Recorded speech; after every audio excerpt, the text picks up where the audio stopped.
So hello everyone and welcome to my new channel. तो आज मैं इस वीडियो में एक्सप्लेन करने वाला हूँ बिल्कुल ही नया e sports romantic love story Chinese drama जिसका नाम है डबल लव। तो कहानी की शुरुआत होती है एक बहुत ही popular game the moonlight blade से, जो हमारी फीमेल लीड लुआन खेल रही थी। तो वो आराम से एक जगह बैठकर नेचुरल व्यू का आनंद उठा रही थी। तभी वहाँ बहुत सारे प्लेयर्स टपक पड़ते हैं जो बातें कर रहे थे कि अभी थोड़ी देर में गेमिंग और जीनियस यहाँ आने वाले हैं। नाम सुनकर लुआन को लगा कि कहीं तो इसने इसका नाम सुना है। लीडर बोर्ड चेक करने पर उसे पता चलता है कि जीनियस का रैंक 1 है, यानी कि वो उस गेम का सबसे टॉप प्लेयर है। ये जानकर लुआन भी एक्साइटेड हो जाती है उसे मिलने के लिए। तो वो भी बाकी सारे प्लेयर्स के पीछे खड़ी हो जाती है, पर काफी देर वेट करने के बाद भी जीनियस नहीं आता। इसलिए लुआन जीनियस की लोकेशन ट्रैक करती है, जिससे उसे पता चलता है कि वो तो पहाड़ के नीचे है। तो वो पहाड़ के नीचे जाने के लिए उड़ पड़ती है, पर तभी जीनियस पहाड़ के नीचे से उड़ते हुए आने लगता है। तो लुआन सीधी जाकर उसे टक्कर मार देती है, जो जीनियस को इतनी जोर से लगती है कि भाई के मुंह से पानी निकल जाता है। तो इस टक्कर की वजह से दोनों नीचे गिरने लगते हैं, पर जीनियस उसे होल्ड करता है। दोनों की आंखें मिलती है। लुआन को तो बिलीव ही नहीं हो रहा था कि वो जीनियस के इतने करीब है, पर तभी जीनियस उसे धक्का मार के नीचे गिरा देता है, जिससे लुआन का तो बैंड ही बच जाता है। ऊपर से सारे प्लेयर्स उसे ब्लेम करने लगते हैं और चैटों की तो जैसे बरसाती शुरू हो जाती है। सारे प्लेयर्स लुआन पे तो बहुत ज्यादा गुस्सा थे कि एक नूब लड़की ने हमारे जीनियस को टक्कर मार दी। इस वजह से वो जीनियस से मिल भी नहीं पाए। कई लोग तो लुआन की गेमिंग हिस्ट्री निकालने लगते हैं। इस तरह से लुआन गेम में हाईलाइटेड हो जाती है। तो ये सारे बस गेमिंग कैरेक्टर्स थे। तो अब आते हैं रियल वर्ल्ड में। लुआन को लग रहा था कि अब उसके बहुत सारे दुश्मन बन जाएंगे, पर वो देखती कि बहुत सारे लोग तो उसे फ्रेंड रिक्वेस्ट भेज रहे थे। पर तभी वो नोटिस करती है जीनियस की फ्रेंड रिक्वेस्ट, जो देखकर लुआन तो फुल शॉक थी। वो सोचने लगती कि कहीं वो मुझसे बदला तो नहीं लेना चाहता, इसलिए मैं उसका रिक्वेस्ट एक्सेप्ट करूँ या नहीं। पर क्योंकि वो रैंक 1 का बंदा है, इसलिए वो मना नहीं कर पाती और रिक्वेस्ट एक्सेप्ट कर लेती है। तो जीनियस उसे अभी ऑनलाइन आने के लिए कहता है और एक जगह मिलने के लिए बुलाता है। तो लुआन ऑनलाइन आती है उसे माफी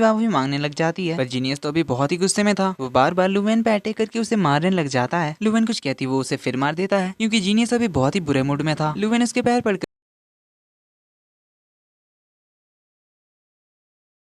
लुआन को अनफ्रेंड भी कर देता है और अब फिर से वही सारे प्लेयर्स लुआन पे टारगेट करने लग जाते हैं, स्पेशली जीनियस की फीमेल फैन गर्ल्स, जो सब देखकर लुआन ऑफलाइन हो जाती है। तभी उसे उसकी फ्रेंड का कॉल आता है। तो लुआन उसे अपनी बुरी किस्मत के बारे में बताने लग जाती है। फिर हमें पता चलता है कि ये दोनों स्ट्रगलिंग एक्ट्रेसेस हैं जो अपनी ऑडिशंस की तैयारी कर रहे हैं। लुआन को स्ट्रगल करने की कोई जरूरत तो नहीं थी, क्योंकि इसका भाई लू ग्वांग एक एंटरटेनमेंट कंपनी का सीईओ है, जो हमेशा लुआन को यही बात कहता रहता है कि उसे ये सब करने की कोई जरूरत नहीं है, वो तो ऐसे ही बहुत सारे ड्रामास कर सकती है। लुआन तो इसके लिए बिल्कुल भी राजी नहीं थी, क्योंकि उसे अपने दम पे सब कुछ करना था। तो लुआन उन दोनों के लिए खाना ऑर्डर करती है ना अपने कॉलेज के सेकंड सेमेस्टर के लिए कुछ डॉक्यूमेंट्स अपलोड करने लगती है। तो ग्वांग आकर उसे कहता है कि तुम्हारी एज की एक्ट्रेसेस अभी 2-3 ड्रामास खत्म करके बैठ चुकी है और तुम तो अभी बस ऑडिशन की तैयारी ही कर रही हो, इसलिए टाइम वेस्ट करना छोड़ो और मेरे कंपनी के साथ कॉन्ट्रैक्ट साइन कर लो, फिर बाद में मुझे ब्लेम मत करना। लुआन अगेन कहती कि उसे ऐसा कुछ करने की कोई जरूरत नहीं है, क्योंकि वो अपने भाई के कनेक्शन से काम करना नहीं चाहती थी। ऊपर से अगर पब्लिक को पता चल गया कि वो लू ग्वांग की बहन है, तो पब्लिक उसे बहुत क्रिटिसाइज करेगी। ये बोलकर वो गेम खेलने बैठ जाती है। तो ग्वांग आकर उसे कहता है कि तुम ये गेम खेलकर एक्ट्रेस बनना चाहती हो, ये बकवास सा गेम खेलकर तुम्हें क्या मिलता है। इस पे लुआन कहती है ब्रो ये मूनलाइट ब्लेड गेम है जिसे खुद सुपरस्टार हान जिंगमो एंडोर्स करता है। तो हमारी लुआन जो है वो हान जिंगमो की बहुत बड़ी फैन है और वो अभी लू ग्वांग की कंपनी का ही आर्टिस्ट है। इसलिए लुआन अपने भाई से हान जिंगमो के रिसेंट एक्टिविटीज के बारे में पूछती है। ग्वांग उसे बताता है कि आज वो एक चैरिटी बास्केटबॉल मैच खेलने जा रहा है शाम 5 बजे। ये सुनकर तो लुआन बड़ी खुश हो जाती है। हम मिलते हैं कहानी की मेन लीड हान जिंगमो से, जो और कोई नहीं बल्कि हमारा गेमिंग गॉड जीनियस है और वो एक बहुत ही पॉपुलर एक्टर है। जिंगमो के एजेंट उसे कॉल करके चैरिटी मैच के बारे में बताती है। इधर लुआन अपनी फ्रेंड के साथ ऑडिशन के लिए पहुंचती है, जहाँ उसे एक इमोशनल सीन दिया जाता है। इसकी एक्टिंग वो काफी अच्छे से करती है एंड इवन जजेस को भी रुला देती है। लुआन के साथ उसकी फ्रेंड भी फर्स्ट राउंड क्वालिफाई कर जाती है। इसके बाद दोनों एक रेस्टोरेंट जाते हैं, जहाँ लुआन फिर से गेम खेलने लग जाती है। तो ऑनलाइन जाने पर वो उसी जगह पर पहुंचती है जहाँ जीनियस ने उसे बार बार किल किया था, जो कि गेम का रूल था, जहाँ लॉग आउट करते हुए वहीं से लॉग इन होता है। इसलिए लुआन वहाँ जीनियस को ढूंढने लग जाती है, क्योंकि अगर वो भी ऑनलाइन आया होगा तो उसे भी यहीं से लॉग इन करना पड़ा होगा। उसे जीनियस तो नहीं मिलता, पर उसे एक लुटेरा जरूर मिल जाता है, जो उसके गले पे तलवार रखकर उसे पैसों की डिमांड करने लग जाता है। लुआन पहले उसे चकमा देकर भागने की कोशिश करती है, पर लुटेरा उसे पकड़ लेता है और उसे कहता है कि जब तक तुम मुझे पैसे नहीं दोगी तब तक मैं तुम्हें मारता रहूंगा। तो लुआन कहती है उसकी जरूरत नहीं है, चलो हम लोग बैठकर बात करते हैं और इस नेचुरल ब्यूटी को एंजॉय करते हैं। इसके लिए लुटेरा मान जाता है, बैठ जाता है, उसे फिर से पैसे मांगने लग जाता है। तो लुआन फिर से नाटक करने लग जाती है कि मेरे पास पैसे नहीं है, मैं अपने मेहनत से पैसे कमाती हूँ, इसे मैं तुम्हें कैसे दे सकती हूँ। इस पे लुटेरा कहता है कि ठीक है फिर चलो लड़ते हैं। ये सुनकर लुआन भागने लग जाती है, पर इससे पहले लुटेरा उसे मार देता है। तो लुआन फिर से जिंदा होती है, फाइट के लिए तैयार हो जाती है। फाइट के लिए लुआन अपनी 40 मीटर की तलवार निकालती है, पर उसे चलाने से पहले ही लुटेरा उसे मार देता है और सिर्फ एक बार नहीं, जितनी बार वो जिंदा होती है उतनी बार लुटेरा उसे मारते जाता है। इसी बीच लुटेरा उसे फ्रेंड रिक्वेस्ट भेजता है, जिसे लुआन रिजेक्ट कर देती है। तो फिर से लुटेरा उसे मारने लग जाते हैं। लुआन जिंदा होकर कहती है कि तुम मुझे बार बार क्यों मार रहे हो, प्रॉब्लम है तो बात करते हैं यार। तो लुटेरा कहता है कि रिक्वेस्ट एक्सेप्ट करो वरना ये चलता रहेगा। तो लुआन थकार कर रिक्वेस्ट एक्सेप्ट कर लेती है। तो लुटेरा अब उसे अपने साथ एक मैच के लिए बुलाता है, जिसके लिए उसे एक फनी प्लेयर की जरूरत थी, इसीलिए वो ये सब कर रहा था। लुआन तो परेशान हो जाती कि उसने एक मैच खिलवाने के लिए मुझे इतनी बार मार डाला। देन लुटेरा लुटेरा उसे अपने साथ अपने अड्डे पे ले आता है, जो कि हमारे जीनियस और उसके 2 फ्रेंड्स का अड्डा था। तो वो लुटेरा भी जीनियस का ही फ्रेंड था, जो अपनी फेक आईडी से लुवेन से मिलने के लिए गया था। देन वो अपनी रियल आईडी से आता है, जिसका नाम है यंग मास्टर। वहीं जीनियस के दूसरे फ्रेंड का नाम है थ्री स्वर्ड्समैनशिप ऑफ ताइबा, जिनकी लीडर बोर्ड में 3rd और 4th की रैंक है। लुवेन जीनियस को देखकर तो अपना मुंह छुपाने लग जाती है, फिर उससे माफी भी मांगती है। तो लुवेन को यहाँ लाने का प्लान यंग मास्टर और ताइबा का था, ताकि दोनों जीनियस के मजे ले सके। तो लुवेन उनसे कहती है कि तुम 3 मास्टर से एक रूकी प्लेयर के साथ ब्रॉन्ज लेवल पे खेलना चाहते हो। तो ताइबा उसे कहता है कि तुमने आते ही हमारे जीनियस के साथ स्टार्ट कर दिया, इसलिए थोड़ी हिम्मत दिखाओ। ये कहकर वो सभी अपनी फाइटिंग लोकेशन पे पहुंचते हैं, जहाँ उनकी बहुत से डेमन्स के साथ तगड़ी फाइट होती है। वहीं जीनियस लुवेन को कई बार मरते मरते बचाता है। वहीं इस चक्कर में जीनियस की पावर्स कम होने लगती है, तो लुवेन उसे अपनी पावर्स दे देती है। इससे वो लोग एक डेमन को तो खत्म कर देते हैं, पर अब डेमन गुरु वहाँ पहुंच जाते हैं, जो उन चारों को बहुत तगड़ी टक्कर देते हैं। पर चारों उस पे साथ में अटैक करके उसे खत्म कर देते हैं। पर तभी शेफर्ड बॉय अपनी बांसुरी के साथ पहुंच जाता है, जो अपनी ब्लैक मैजिक से एक जायंट बुल को कंट्रोल करता है, जो उन चारों की बैंड बजाने लग जाता है। लुवेन को तो बहुत ही आसानी से कई सारे अटैक्स लग जाती है। इस वजह से जीनियस उसे हमेशा अपने साथ रखता है, उसे बुल्स के अटैक से बचाने लगता है। पर फाइनली वो तीनों अपनी सुपर अटैक्स यूज करके उस शेफर्ड बॉय के साथ साथ उस जायंट बुल को भी खत्म कर देते हैं, जिससे उनकी ब्रॉन्ज लेवल पे विक्ट्री हो जाती है। लुवेन तो अभी भी शॉक्ड थी कि उसके जैसे बुरे प्लेयर के अपनी टीम में होने के बाद भी वो लोग ये मैच जीत कैसे गए, वो भी रिकॉर्ड ब्रेकिंग टाइम के साथ। वो सोचती है कि क्या जीनियस अभी भी उससे नाराज होगा, अगर हाँ तो वो उसे कैसे माफी लेगी। तभी जीनियस कहता है कि वो ऑफलाइन जा रहा है क्योंकि उसका एक बास्केटबॉल का मैच है। तो ताइबा कहता है कि ठीक है फिर मैं चेंज करके तेरे घर आता हूँ। सुनकर लुवेन उनसे पूछती है कि क्या तुम दोनों एक दूसरे को जानते हो। इस पे यंग मास्टर कहता है कि हाँ ये दोनों तो बहुत सालों से एक दूसरे को जानते हैं, बस मैं और तुम ही एक दूसरे को नहीं जानते। तो चलो हम दोनों हग करते हैं, हमारी दोस्ती की शुरुआत करते हैं। इस पे लुवेन कहती कि मैं तुम्हें हग नहीं करने वाली, क्योंकि मुझे भी एक बास्केटबॉल मैच देखने जाना है, क्योंकि मेरा आइडल खेलने आने वाला है। इस पे ताइबा उससे पूछता है कि वो कौन है। लुवेन उसे बताती है कि मेरा आइडल है हान जिंगमो। सुनकर ताइबा हंसता है, कहता है कि ये तो बहुत फनी हो गया, क्योंकि उसे भी पता था कि जीनियस ही हान जिंगमो है। देन उससे पूछता है कि क्या तुम गुचाओबे को पसंद करती हो। इस पे लुवेन कहती है हाँ पर मैं जिंगमो को ज्यादा पसंद करती हूँ। इसके बाद तीनों ऑफलाइन जाते हैं। फिर हमें बास्केटबॉल मैच का सीन दिखाया जाता है, जहाँ जिंगमो के साथ गुचाओबे भी एंट्री मारता है, जो और कोई नहीं बल्कि हमारा ताइबा था, और वो भी एक बहुत ही पॉपुलर एक्टर है, जिस वजह से काफी सारे फीमेल फैंस उन्हें चीयर करने के लिए आए थे। तो जिंगमो अपने फैंस की तरफ हाथ वेव करने लगता है, जो देखकर हमारी लुवेन तो बहुत ही ज्यादा एक्साइटेड हो जाती है। वो तो उछलने ही लग जाती है, जिस वजह से उसके हाथ से कोला की बोतल छूट जाती है, जिसे जिंगमो कैच कर लेता है, जिस वजह से दोनों की आंखें मिलती है। हमें कुछ फ्लैशेस दिखाए जाते हैं, जिसमें हमें दोनों के बचपन का सीन दिखाया जाता है, जहाँ ऐसे ही लुवेन ने एक बार बोतल फेंक कर जिंगमो को कुछ बैड बॉयज से बुली होने से बचाया था। वहीं उनके टीनेज टाइम में भी उसने एक बार उसे बचाया था। अब ये सारे फ्लैशबैक थे या क्या था, ये तो हमें कहानी में आगे ही पता चलेगा। चाहे जो भी हो, जिंगमो लुवेन को देखकर काफी खुश होता है। वहीं लुवेन भी लाइक यार जिंगमो ने मुझे देखा, मेरी आंखों से आंखें मिली उसकी, क्या वो मुझे मेरी कोला की बोतल लौटाएगा। इस बारे में सोच सोच कर वो तो बहुत ज्यादा एक्साइट हो जा रही थी। उसकी फ्रेंड कहती कि ज्यादा एक्साइटेड मत हो, वरना अगर उसकी फैन गर्ल्स को पता चल गया कि तूने उस पे बोतल फेंका है तो तू उनकी टारगेट बन जाएगी। तो मैच शुरू होता है। फर्स्ट हाफ में जिंगमो कुछ खास खेल नहीं पाता, जहाँ गुचाओबे अपना जलवा दिखाता है। वहीं सेकंड हाफ में जिंगमो बास्केट पे बास्केट करते जाता है, पर विनिंग शॉट के चक्कर में जिंगमो के हाथ पे चोट लग जाती है, पर वो सभी के सामने ठीक होने का प्रिटेंड करने लगता है, तो उनकी टीम जीत जाती है, जिस वजह से लुवेन भी काफी खुश होती है। वहीं जाते हुए जिंगमो और उसकी एक और बार आंखें मिलती है, जिससे लुवेन और ज्यादा एक्साइटेड हो जाती है। तो ड्रेसिंग रूम में आकर जिंगमो अपने हाथ की बैंडेज वैंडेज करता है, क्योंकि उसे सच में बहुत दर्द हो रहा था। अगले दिन लुवेन के सामने से जिंगमो की कार पार हो जाती है। वहीं से लुवेन एक टैक्सी पकड़ के एक शूटिंग सेट पे पहुंचती है, जहाँ कुछ देर बाद जिंगमो भी पहुंच जाता है। तो उसके पीछे सारी लड़कियां पड़ जाती है उससे ऑटोग्राफ लेने के लिए। तो हल्ला गुल्ला सुनकर लुवेन भी उसे देखती है, तो उसे हाई करती है। तो जिंगमो को उसे देखकर याद आ जाता है कि ये तो वही बास्केटबॉल वाली लड़की है, तो वो उसे कोई हाई हेलो नहीं करता, सीधे उसे इग्नोर करके जाने लगता है। पर लुवेन तो उसके पीछे पीछे पड़ जाती है और उससे ऑटोग्राफ मांगने लग जाती है, कहती कि मैं आपकी बहुत बड़ी फैन हूँ। वो कल के बास्केटबॉल मैच और कोक के बारे में बात कर ही रही थी कि तभी वायर्स में उसका पैर फंसता है और उसी वक्त उसके ऊपर कहीं से पानी गिर जाता है। एंड कोइंसिडेंटली उस वक्त जिंगमो के हाथ में एक पेपर कप था, जिसे देखकर लुवेन को लगने लगता है कि जिंगमो ने जानबूझकर उस पे पानी फेंका, उससे कोक वाले इंसिडेंट का बदला लेने के लिए। मैं उसकी फैन हूँ, उसने मुझ पे पानी कैसे फेंका और अब मेरी तरफ देख भी नहीं रहा। एक फैन के साथ ये कैसा एटीट्यूड दिखा रहा है, ये ऐसा सब बहुत सारे थॉट्स उसके दिमाग में चल रहे थे। तो वो उससे सीधे पूछ लेती कि तुमने मुझ पे पानी क्यों फेंका। जिंगमो अभी भी उसकी तरफ नहीं देख रहा था। इस पे लुवेन कहती है मुझसे गलती से कोक की बोतल छूट गई थी, तो क्या उसका बदला तुम मुझ पे पानी फेंक कर लोगे। इस पे जिंगमो कहता है कि ऐसी बकवास चीज मैं नहीं करता। कहकर वो जाने लगता है। तो लुवेन उसके पीछे पीछे जाते हुए कहती कि ओ हेलो कहाँ जा रहे हो, मुझे माफी तो मांग लो। पर जिंगमो तो उसकी बातों पे बिल्कुल भी ध्यान नहीं दे रहा था, वो अपने कप में पानी भर रहा था। वहीं उसके पीछे लुवेन आकर कहती कि मेरे पास भी पानी का बोतल है, तो क्या अब मैं पानी फेंकू तुम पे। पर जिंगमो कुछ भी नहीं कर रहा था, जिस वजह से लुवेन को बहुत ज्यादा गुस्सा आता है, जिस वजह से वो सच में जिंगमो के ऊपर पानी फेंक देती है, वो भी सारी क्रू मेंबर्स के सामने। खैर इसके बाद सीन तो जरूर बनने वाला है। एपिसोड 1 की एंडिंग यहीं पे होती है। तो वीडियो पसंद आई तो वीडियो को लाइक कर देना। चैनल पर नहीं हो, अच्छा चैनल पे तो पहली बार ही आया होगी क्योंकि चैनल तो मैंने कल ही खोला। तो वीडियो अच्छा लगा तो चैनल को सब्सक्राइब कर देना। तो ये ड्रामा बहुत ही धमाकेदार होने वाला है, इसलिए कोई भी एपिसोड मिस मत करना, जिसके लिए नोटिफिकेशन बेल आइकन को ऑन कर देना, उसे ऑल पे सेट कर देना, ताकि आगे के एपिसोड में जैसे ही अपलोड करूँ वो आपको तुरंत मिल जाए। तो मिलते हैं एपिसोड 2 में, तब तक